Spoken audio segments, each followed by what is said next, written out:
Viswam's Vaanam Vasappadum, a positive take on life. வாழ்வது ஒரு முறை, வாழ்த்தட்டும் தலைமுறை. வணக்கம். வானம் வசப்படும் சேனல் சார்பாக உங்களை அன்போடு வரவேற்கிறேன். இப்போ லீடர்ஷிப் தகுதியை வளர்த்துக் கொள்வதற்கு, தலைமை பண்பை வளர்த்துக் கொள்வதற்கு என்னவெல்லாம் தேவை, அந்த கேரக்டரிஸ்டிக்ஸ் ஆஃப் லீடர் அதெல்லாம் பார்க்குறோம். அந்த பண்புகளை நம்மளும் வளர்த்துக் கொள்ளணும்னு பார்க்குறோம். இப்போ நீங்கள் அடுத்து முக்கியமாக ஒன்று செய்ய வேண்டியது, ஒரு லீடராக வரணும்னு சொன்னால் முடிவெடுக்கும் திறன், முடிவெடுக்கும் தைரியம்.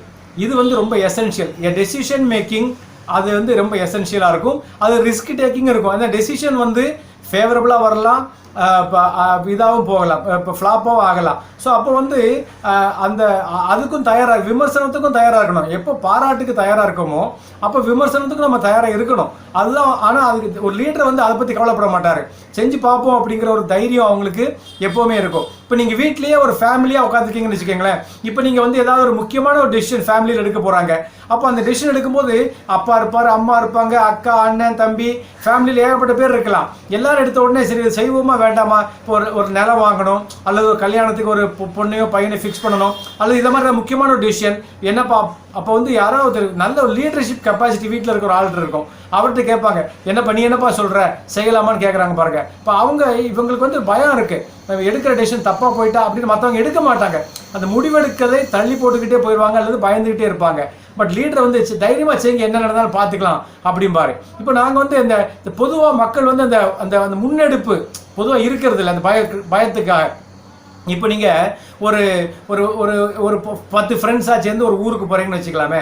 அதில் அந்த அந்த ஊரில் எங்கே போகலாம், எந்த ஹோட்டலில் தங்கலாம், எந்த ஹோட்டலில் சாப்பிடலாம், எந்தெந்த இடத்துக்கு போகணும், என்னெல்லாம் பாதை அப்படிங்கிறத 10 பேரும் போய் கேட்குறதில்ல. அந்த குரூப்பில் அந்த 10 பேர் ஃப்ரெண்ட்ஸில் யாருக்கு ஒருத்தருக்கு அந்த லீடர்ஷிப் கெப்பாசிட்டி இருக்குதோ அவர் தான் போய் அதை ஒரு முன்னெடுத்து, அவர் தான் அதை என்ன பண்ணுற நேரம் போய் சரி இங்கே எங்கே தங்கலாம், அது இங்கே ஒரு இடம் இருக்காமே, அதுக்கு எப்படி போகணும் அப்படின்னு ஒரு வழி கேட்டாங்கன்னா மற்ற 9 பேர் குரூப்பில் இருக்கான்னு வச்சுக்கோங்க. 10 பேரில் அப்போ 9 பேர் அவங்க பாட்டு இன்னும் பேசிக்கிட்டு சிகரெட் குடிச்சிட்டு ஏதோ ஜாலியாக டீ குடிச்சிட்டு பேசிட்டு உட்காந்துருப்பாங்க. ஒருத்தர் மட்டும் போய் அந்த வேலையை செஞ்சுட்டு இருப்பார். செஞ்சுட்டு ஏப்பா அங்கே ஒன்று இருக்கான், அது மேலே மலைக்கு மேலே போனால் அங்கே ஒன்று இருக்கான், அந்த ஹில் ஸ்டேஷனில் வா அங்கே போகலாம் அப்படின்னு சொல்லி எல்லாரும் போகிறாங்க. அவர் முதல்ல போவார், அவருக்கு வழி தெரியாது, அவர் போயிட்டே இருப்பார். இந்த பின்னாடி இருக்கிறவங்களுக்கு பிரச்சனையே கிடையாது, they just have to follow. அந்த முன்னாடி போய் கடைசியில் போய் பாதை மாறி போய்ட்டு வச்சுக்கோங்களேன், மேலே போய் ஐயோ இப்படி வரக்கூடாது சார், அது அந்த பக்கம்ல இருக்குது, நீங்கள் வந்த இடத்துலேருந்து ஒரு இடத்துல நீங்கள் ரைட்டில் திரும்பி இருக்கணும், அங்கே போயிருக்கணும், நீங்கள் மாற்றி வந்துட்டீங்க அப்படின்னு சொன்னார்னா பாக்கி அந்த 9 பேரும் அவர் பின்னாடியே போயிருக்கிறாங்க. என்ன பண்ணுவாங்க திரும்ப 9 பேரும், சரியா கேட்க மாட்டியா, அந்த விமர்சனத்துக்கு ஃபாலோவர்ஸ் ரெடியாக இருப்பாங்க. பட் ஆனால் அதை அவங்க செஞ்சுருக்கலாம் இல்லையா, அது செய்ய மாட்டாங்க. நீங்கள் ஒரு சின்ன சின்ன விஷயங்களை கூட பார்த்தீங்கன்னா தெரியும். ஒரு லீடர் என்பவர் அவர் தான் அவர் பொறுப்புக்கும் ஆவார். அப்போ அவர் மேக்சிமம் அவர் முன்னெடுப்பு எடுத்து செய்யும்போது அவர் முடிவெடுத்து செய்கிறாரு. மற்றவங்க அந்த விஷயத்தை செய்யவே மாட்டாங்க. நாங்கள் என்னோட ஒரு பயிற்சி வகுப்பில் நான் ஒருத்தர் ஒன்று பண்ணியிருக்கோம். இங்கேருந்து பாம்பேக்கு எல்லா பேரையும் கூட்டிகிட்டு போயிருந்தோம். பெரிய ஒரு 40 பேர் கொண்ட ஒரு குழு ட்ரைனிங்காக பாம்பேயில் போய், பாம்பேயில் தாதர் ஸ்டேஷன் பார்த்தீங்கன்னா ஒரு கிட்டத்தட்ட ஒரு 10-15 பிளாட்ஃபார்ம் இருக்கிற மாதிரி ஒரு பெரிய ஸ்டேஷனாக இருக்கும். அங்கேருந்து ஒரு 3 விதமான ரயில்வே பிரியும், 3 பக்கமாக போகணும். நம்ம ஒரு இடத்துலேருந்து வந்துகிட்டு இருப்போம், அங்கே இறங்கி மாற்றி இன்னொரு பிளாட்ஃபார்முக்கு போய் அங்கேருந்து வேறு இடத்துக்குலாம் போகணுங்கிற மாதிரிலாம் வரும். அப்போது நாங்கள் ஒரு செம்பூர்னு ஒரு இடத்துல தங்குறோம். தாதர்லேருந்து ஒரு இடத்துக்கு போய் அங்கேருந்து இன்னொரு ட்ரெயினை பிடிச்சி இங்கே இறங்கி அப்படிலாம் வரணும். 40 பேரில் 2 பேர் தான் சார் இங்கே எப்படி சார் போகணும், இந்த இடத்துக்கு போகணுன்னா எப்படி போகணும், செம்பூருக்கு போகணுன்னா எப்படி சார் போகணும் அப்படின்னு கேட்குறாங்க. அப்புறம் அவர் சொல்கிறார், இந்த முதல்ல இந்த ஸ்டேஷனுக்கு போங்க, அங்கே போய் அங்கேருந்து இந்த பிளாட்ஃபார்முக்கு மாறுங்க, அப்புறம் அங்கே டிக்கெட் எடுத்து இந்த ட்ரெயினில் ஏறுங்க, இங்கே செம்பூரில் இறங்குங்க, இங்கே இந்த ஹோட்டல் வரும், எல்லாம் சொல்கிறாரு. பாக்கி இருக்கிற 40 பேரில் 35 பேர் 38 பேருக்கு தெரியாது. போன ஒரு 2 பேருக்கு மட்டும்தான் இந்த மேட்ரே தெரியும். ஸோ இவங்க தான் அந்த வழியெல்லாம் கேட்டு இங்கே ரூமில் இறங்கியாச்சு. மற்றவங்க பாட்டு ஜாலியாக சுற்றி பார்த்துட்டு அப்படியே ரூம்குள்ளே இறங்கியாச்சு. காலையில் அப்புறம் மறுபடியும் அங்கேருந்து ஒரு ப்ரோக்ராமுக்கு ஒரு இடத்துக்கு போயிட்டோம். நான் என்ன பண்ணேன், அங்கேருந்து சாயங்காலம் சரி ரைட் எல்லாரும் வந்துட்டீங்க இல்லையா, இப்போ திருப்பி எல்லோரும் ரூமுக்கு போகணும், அவங்க தனித்தனியாக போங்க அப்படின்னு சொன்னால் நிறைய பேருக்கு அவங்க எந்த ஏரியாவில் தங்கியிருக்கவங்க கூட தெரியல. அப்படியே பின்னாடியே வந்துட்டாங்க. எந்த இடத்துல நம்ம தங்கியிருக்கிற இடத்து பேர் என்ன, நம்ம தங்கியிருக்கிற ஹோட்டல் பேர் என்னன்னு கூட தெரியல. அதாவது just they ready to follow. But இந்த முன்னாடி போனவருக்கு தான் என்னெல்லாம் ஹோட்டல் இருக்குது, எங்கே தங்கணும், அந்த மாதிரி விஷயங்கள்லாம் தெரியுது. ஸோ நிறைய பேர் அந்த முன்னெடுப்பே இருக்காது, தெரிஞ்சுக்க கூட மாட்டாங்க.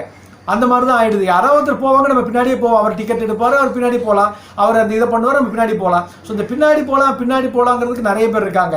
ஆனால் முன்னெடுப்புக்கு வந்து கொஞ்சம் பேர் தான் இருக்கிறாங்க. அந்த முன்னெடுப்பு நீங்கள் எடுக்கணும். அதில் ஒரு முடிவு எடுக்கிற விஷயம் ஒன்று இருக்கும், அதில் ஒரு தைரியமும் இருக்கும். இப்போ ஃபார் எக்ஸாம்பிள் இப்போ கிரிக்கெட் சீசன் வரப்போகுது, ஐபிஎல் சீசன்.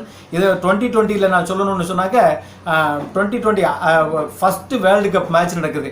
இந்தியா ஃபைனல்ஸில் வந்து அப்போ தான் தோனி கேப்டனாகி ஃபஸ்ட்டு சீசன் அவர் வந்து ஃபைனல்ஸ் வராரு. Finals against Pakistan. உங்கள் எல்லாருக்கும் அந்த மேட்ச் ஞாபகம் இருக்கும். 2007 அந்த மேட்ச்சில் மிஸ்பா உல் ஹக் ஆடிட்டு இருக்கிறாரு. அவர் ஒரு பக்கம் நல்லா ஆடுறாரு. கடைசி ஓவர் இன்னும் 13 ரன் எடுத்தால் பாகிஸ்தான் வின் ஆயிரும். 6 பாலில் 13 ரன் 2020 ஈஸியாக எடுத்துடலாம். அப்படிதான். அப்போ அந்த டயத்தில் யாருக்கு பவுலிங் கொடுக்கலாம்? இப்போ இங்கே வந்து ஒரு பெரிய பவுலர் ஹர்பஜன் சிங்னு இருக்காரு. ஹர்பஜன் சிங் கொடுக்கலாமா அல்லது மற்ற பவுலர்ஸ் இருக்கா கொடுக்கலாமா? ஆனால் தோனி ஒரு டெசிஷன் எடுக்கிறாரு. அந்த சுச்சுவேஷனில் ஒரு தைரியமான டெசிஷன். ஜோகிந்தர் சர்மான்னு ஒரு பவுலர், அவர் வந்து ஒரு ஸ்லோ மீடியம் பேஸ் போடக்கூடிய ஆள். அவர் ஒரு பெரிய பவுலரும் கிடையாது, ஒரு நார்மலாக ஒரு ஆடக்கூடிய ஒரு பவுலர் தான். அவர்கிட்ட கொண்டு போய் பாலை கொடுக்குறாரு. அதுக்கான ஒரு டெசிஷன் மேக்கிங் அது தைரியமாக எடுக்கிறாரு. ஸோ அந்த ஜோகிந்தர் சர்மா அந்த பாலை போட்டு அது வந்து கடைசியில் அந்த விக்கெட் எடுத்து கொடுத்து நமக்கு இந்தியாவை அந்த வேர்ல்டு கப்பில் ஜெயிக்க வச்சிடுறாங்க. ஸோ அந்த டெசிஷன் மேக்கிங் எல்லாருமே அது கிட்டத்தட்ட அது கொஸ்டினபிள் டெசிஷன் தான். எப்படி எடுத்தாரு? ஆனால் அவருக்கு ஒரு இன்ஸ்டிங்க்ட், பேஸ் பவுலரை போட்டால் அடிக்கிறத விட இவரை மாதிரி போட்டால் கேட்ச் ஆகிறதுக்கு வாய்ப்பு இருக்குது அப்படின்னு சொல்லி அந்த டெசிஷனுக்கான ஒரு ஜஸ்டிஃபிகேஷன் இருக்குது. ஸோ அவர் ஏன் அதை பண்ணினார் அப்படிங்கிறதுக்கு. ஸோ அந்த ஒரு முடிவெடுக்கிற திறமை தான் தோனியை வந்து ஒரு சக்ஸஸ்ஃபுல் கேப்டன். அதே மாதிரி 2011 வேர்ல்டு கப்லையும் பாருங்க, அது அந்த அந்த அந்த 2011 வேர்ல்டு கப்புக்கு மேன் ஆஃப் த சீரீஸே வந்து யுவராஜ் சிங் தான். நல்ல பிளேயர், செம ஃபார்மில் ஆடிட்டு இருக்கிறாரு. ஆனால் அந்த ஃபைனல்ஸில் முதல்ல 3 விக்கெட் இறங்கின உடனே அடுத்து யுவராஜ் சிங் வரணும். ஆனால் யுவராஜ் சிங் வராமல் இன்ஃபார்ம் பேட்ஸ்மேன் யுவராஜ் சிங் வரல. ஆனால் தோனி இறங்குறாரு. ஏன் இறங்குறாரு? அங்கே முத்தையா முரளிதரன் போட்டுட்டு இருக்கிறாரு. அவருக்கு லெஃப்ட் ஹேண்டர் போகிறத விட ரைட் ஹேண்டர் போனால் பெட்டராக இருக்கும் ஒரு ஆஃப் ஸ்பின்னருக்கு அப்படின்ற மாதிரி ஒரு டெசிஷன் எடுத்து இவர் களத்துக்கு ஏதோ ஃபைனல்ஸில் எவ்வளோ மேஜர் டெசிஷன். ஒரு இன்ஃபார்ம் பேட்ஸ்மேன் யுவராஜ் சிங்கை உட்காத்திட்டு அவர் பேட்டிங்க்கு வராரு. வந்து இறங்கி அப்புறம் அந்த மேட்சை அவர் கடைசியில் ஜெயிச்சு கொடுக்குறாரு. யுவராஜ் சிங்கும் ஃபைனலாக அவரும் களத்தில் இறங்குறாரு கொஞ்ச நேரம் கழிச்சு. So but he finishes it in ஸ்டைல்னே சொல்லுவாங்க இல்லையா? அந்த முடிவு எல்லாருமே கொஸ்டின் பண்ணுறாங்க. ஒருவேளை அந்த வேர்ல்டு கப் இந்த 2007 சரி 2011 சரி ஜெயிக்கலைன்னா that would have been a very questionable decision. எல்லாருமா சேர்ந்து தோனி மேலே பாஞ்சிருப்பாங்க. ஆனால் ஃபார்ச்சுனேட்லி அது turned out to be a good decision for Dhoni. ஒரு கரெக்டான டெசிஷனாக இருக்குது. அதுக்கான ஒரு ஜஸ்டிஃபிகேஷன் அவர் கொடுக்குறாரு. சும்மா கண்ணை மூடிட்டு ஏதோ டெசிஷன் எடுக்கல. ஆனால் தீவிர ஆராய்ந்து அந்த இடத்த முத்தையா முரளிதரன் ஒரு ஆஃப் ஸ்பின்னர், அவருக்கு வந்து நம்ம போனால் பெட்டராக இருக்கும்னு சொல்லி அவர் களத்தில் இறங்குறாரு. அதை சொல்லிட்டு தான் வராரு. ஸோ அந்த முடிவெடுக்கும் திறன், அந்த தோனியோடைய வெற்றின்னு எடுத்து பார்த்தா ஒரு நம்ம ஒரு லீடர்ஷிப் வரும்போது ஒரு நல்ல லீடரை பார்த்து அவரை பார்த்தே நம்ம அவர் என்னெல்லாம் பண்ணுறாரு அந்த கேரக்டர் நம்மளும் கற்றுக்கலாம். ஸோ அதில் வந்து இந்த டெசிஷன் மேக்கிங் ஸ்கில்லு, அந்த டெசிஷன் மேக்கிங், அந்த தைரியம், அந்த ரிஸ்க் டேக்கிங் நேச்சர், அது எல்லாமே அவர்கிட்ட இருக்கு. அது மாதிரி நம்மளும் அதுக்கு தைரியமாக இறங்கணும். கவலைப்படக்கூடாது. விமர்சனம் பண்ணுவாங்களெல்லாம் கவலைப்படக்கூடாது. இங்கே வந்து ஜெயிச்சவனுக்கும் தோத்தவனுக்கும் வரலாறு உண்டு. விமர்சனம் பண்ணுறவன் வேடிக்கை பார்த்தவனுக்குலாம் வரலாறே கிடையாது. நிறைய பேர் விமர்சனம் பண்ணிட்டு தான் இருப்பாங்க. பட் நீங்கள் வந்து ஆக்ஷனில் இறங்குங்க, தைரியமாக செய்யுங்க. எதுவாக இருந்தாலும் தைரியமாக செய்யுங்க. அது சக்ஸஸ்ஃபுல்லாக வரும்னு நினச்சிட்டு செய்யுங்க, கண்டிப்பாக சக்ஸஸ்ஃபுல்லாக வரும். ஸோ அந்த முடிவெடுக்கும் திறன் ஒரு இம்பார்ட்டண்ட்டான ஃபேக்டர், ஒரு கேரக்டர் ஃபார் அ லீடர். மிச்சதை அடுத்த என்ன ஃபேக்டருங்கிறத அடுத்த பதிவில் பார்ப்போம். நன்றி, வணக்கம்.